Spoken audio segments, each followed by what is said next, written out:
And what I've been trying to do when I've been speaking about this publicly is just to remind folks,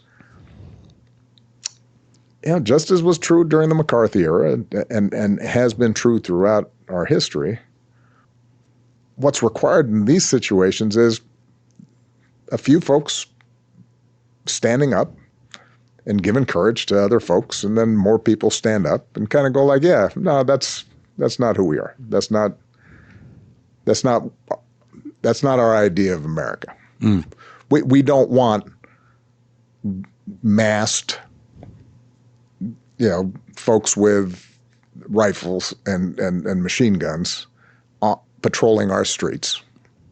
Yeah. We want cops on the beat who know the neighborhood and the kids around, and that's how we keep the peace around here.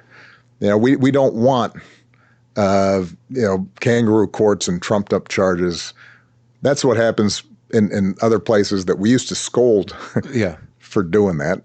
We want like our court system and our Justice Department and our prosecutors to be, and our FBI to be, just playing things straight and looking at the facts and not meddling in politics the way we've seen lately.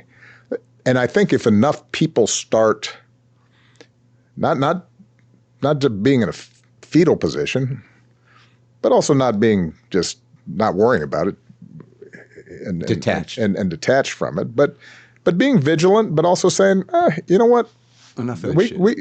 We can stand up to this. We can call it like we see it.